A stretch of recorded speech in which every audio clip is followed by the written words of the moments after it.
आता या संपूर्ण राजकारणामध्ये एक अतिशय महत्त्वाचा मुद्दा तो म्हणजे मनोज जरांगे यांनी दिलेला अल्टिमेटम संपायला केवळ 3 दिवस उरलेले आहेत आणि त्याआधीच मनोज जरांगे पाटलांची शांतता रॅली आज धाराशिवमध्ये पोहोचली।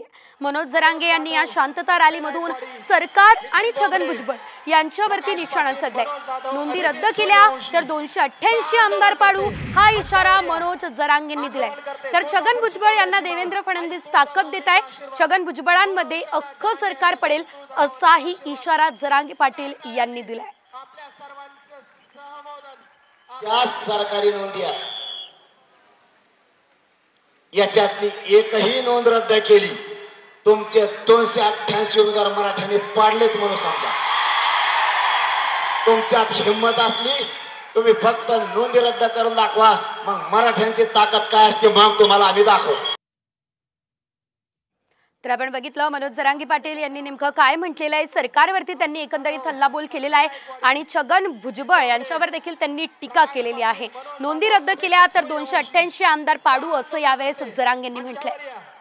आंदोलन करते तुळजापूरची कवड्याची माळ आई तुळजाभवानीचा आशीर्वाद मनोजदादा जरांगे यांच्यासाठी तुळजाभवानी। त्याशिवाय अधिवेशनातील गदारोळ आणि विरोधकांनी सर्वपक्षीय बैठकीवर टाकलेला बहिष्कार यावरून सुद्धा मनोज जरांगे पाटील यांनी सरकार आणि विरोधकांवर टीका केली आहे। मराठ्यांना आरक्षण मिळू नये म्हणून सत्ताधारी आणि विरोधक हे एकत्र येत नाहीत असं त्यांनी म्हटलेलं आहे। सत्ताधारी आणि विरोधकांना राजकारण करायचे ही टीका जरांगे पाटील करतायत।